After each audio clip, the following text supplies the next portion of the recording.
What's up, guys? Matt here, aka DowneyJr's, and yes, I'm doing a video on Diablo 3. I picked a Witch Doctor. I didn't really know too much about the class. In fact, this class was when I saw it in the beta and previews, I thought it was the worst, looked like the worst one. But I don't know. I wanted to be unique, and I figured no one else was going to play it. And in fact, I'm pretty sure there's probably fewer Witch Doctors than any other class. But he's actually really cool. So I'm going to show you my build. I'm in Hell difficulty right now. Let's see what quest. I'm here. Legacy of Cain, Hell difficulty. Level 51.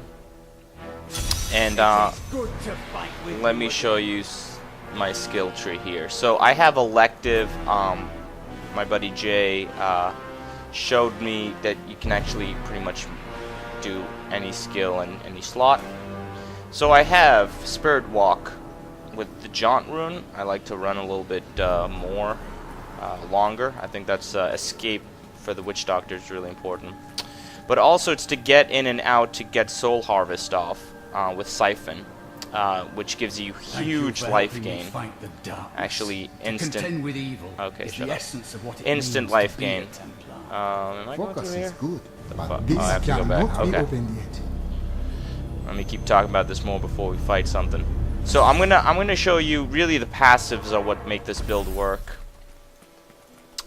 The second ability is Wall of Zombies, which I'll explain why I actually picked that. And it also has Slow, which crowd control for Witch Doctor is very important. Gargantuan. This one I found the best one for me was Restless Giant. He gets bonuses when encountering 5 or more enemies or an elite, which is pretty self-explanatory. I think that's pretty good in the higher difficulty modes. You know, let me go fight something because I have to keep talking to people, and that's stupid. Okay. Then I got Poison Dart, which if you look at other Witch Doctors, most people have really seen that Poison Dart is like the most insane single target DPS for Witch Doctor, with splinters on, which shoot three poison darts, and then Spirit Barrage. This one in particular, Phantasm. It's the only one I really use. So I'm going to show you why this build works with the spec I have. Oh, this chest is back up. And has nothing. Okay, let me see if we can find some enemies here. Would be nice, wouldn't it? So before I hit enemies, Vision Quest, Pierce the Veil, and Spirit Vessel. Spirit Vessel so you can live again after you die. But look at my mana regen.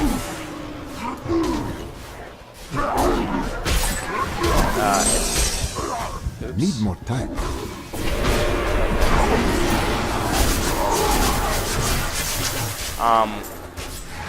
What Vision Quest does is and this is why I picked the abilities I did.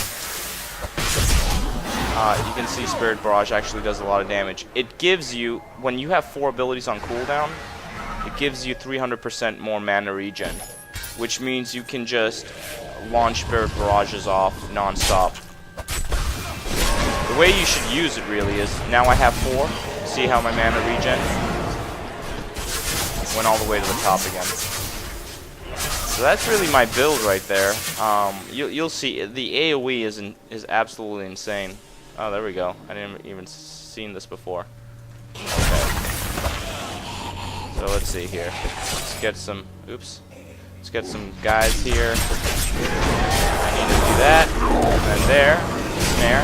There you go. I do not have enough mana.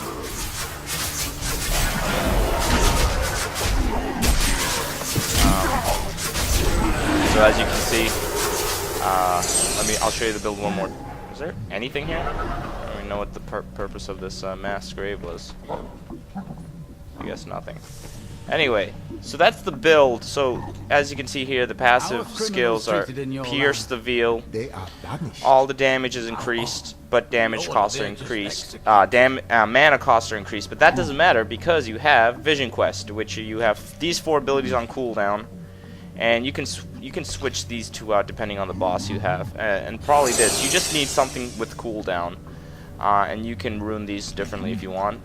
The other abilities like Fetish and the high cooldown abilities are probably pretty good, especially since you don't have to keep an eye on your cooldowns.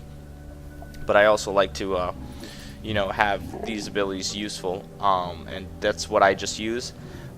So take advantage of Vision Quest. I think it's one of the most powerful passive skills for the Witch Doctor. And Spirit Vessel, you can replace that with a lot of people use Bad Medicine maybe for the reduced damage, but really having that pretty much option of like living, like when you die you live, and then you can run away.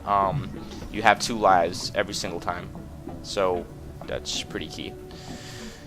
So that's it. Sorry I couldn't find more enemies, but you can see how the combination of the passives and these skills work with the Witch Doctor, which make him pretty fun to play, and you can play around with your own combination there. Alright, so we'll fight these guys. I'll talk to you guys later.